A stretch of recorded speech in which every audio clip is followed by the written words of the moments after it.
भारतीय सेना ने एक बार फिर प्रेस कॉन्फ्रेंस कर ऑपरेशन सिंदूर के बारे में जानकारी दी है। ऑपरेशन सिंदूर पर तीनों सेनाओं के डीजी सामने आए और उन्होंने कई नए खुलासे किए। भारतीय सेना ने कहा, हमारी लड़ाई आतंकवाद के खिलाफ थी, इसलिए 7 मई को केवल हमने आतंकवादी ठिकानों पर अटैक किया था, लेकिन पाकिस्तानी सेना ने इसे अपनी लड़ाई बना लिया। अब जो हुआ है उसके लिए वो खुद जिम्मेदार है। इस दौरान air marshal A K. Bharti air operation ने कहा कि हमारी लड़ाई आतंकवाद और आतंकियों के खिलाफ है, इसलिए हमने 7 मई की रात उन्हें ही टारगेट किया। इसमें पाकिस्तानी सेना ने आतंकियों का साथ दिया। उनकी एक्शन के बाद हमने जवाबी कार्रवाई की। DGO A K. भारती ने बताया कि हमारा air defence system multi layer है। पाकिस्तान के सभी ड्रोन को स्वदेशी काउंटर ड्रोन सिस्टम से गिराया गया।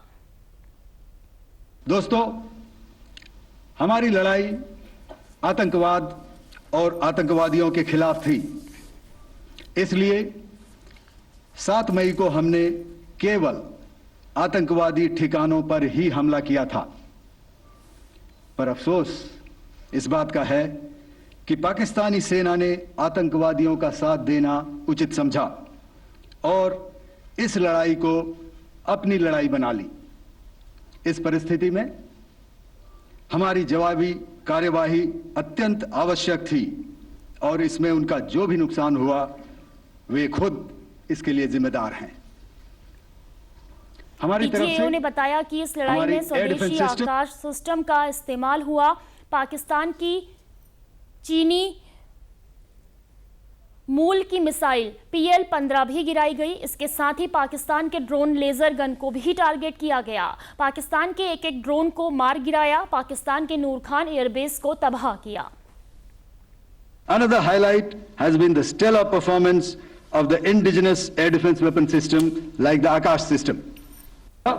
Ladies and gentlemen, I would like to mention that putting together an operationalization of this potent AD environment has been possible over the last decade due to unwavering budgetary and policy support provided by the Government of India in acquiring state-of-the-art equipment and weapon systems. Some of the results achieved in countering the enemy threat vectors over the last week are now being shown on the screen. Shown on the screen is the probable enemy PL-15 missile, which is of Chinese origin. This missile has missed its target, and you can see the pieces now which are available with us. Another weapon system or weapon which was found was the long-range rocket, the pieces of which you can now see on the screen. We have talked about the loiter munitions and the unmanned aerial systems, and here are some of the glimpses of those systems which we have brought down. वहीं भारतीय सेना में director general of military operations lieutenant general Rajiv Ghai ने कहा कि हमारा air defence system तैयार था और पाकिस्तान हमारे एयर डिफेंस ग्रिड सिस्टम को भेद नहीं पाया। उन्होंने कहा कि हमारा एयर डिफेंस सिस्टम दीवार की तरह खड़ा था। हमने हमले से निपटने की तैयारी की थी। पहलगाम तक पाप का यह घड़ा भर चुका था। उसके बाद जो हुआ उसके बारे में हम कल विस्तार में बातचीत कर चुके हैं। क्योंकि आतंकियों पर हमारे सटीक हमले लाइन ऑफ कंट्रोल और इंटरनेशनल बाउंड्री को पार करे बिना किए गए थे, हमें पूरा अंदेशा था कि पाकिस्तान का वार भी बॉर्डर के उस पार से ही होगा। इसलिए हमने अपनी एयर डिफेंस की पूरी तैयारी पहले से ही कर ली थी। हमारी इन्वेंट्री में शामिल counter manned aerial systems, electronic warfare के साधन और एयर डिफेंस वेपन्स का इंडियन एयरफोर्स के इसी प्रकार के सिस्टम्स के साथ एक अनोखा मिश्रण किया गया। इसलिए आपने देखा कि जब जब पाकिस्तान एयरफोर्स ने हमारे एयरफील्ड्स और लॉजिस्टिक इंस्टॉलेशंस में 9 और 10 मई की रात को लगातार हमले किए, वो इस मजबूत एयर डिफेंस ग्रिड के सामने विफल हो गए। आपके सामने इस ग्रिड को एक तरीके से दर्शाया गया है। आप देख रहे हैं कि इंटरनेशनल बाउंड्री से कितनी layers, radars, counter, unmanned aerial systems, उसके पीछे शोल्डर फायर्ड वेपन्स, हमारे विंटेज एयर डिफेंस वेपन्स जो कि काफी सालों से हमारी सेना में हैं। एयर मार्शल भारती ने भी उसके बारे में बात करी। और लास्ट में हमारे modern air defence weapon systems.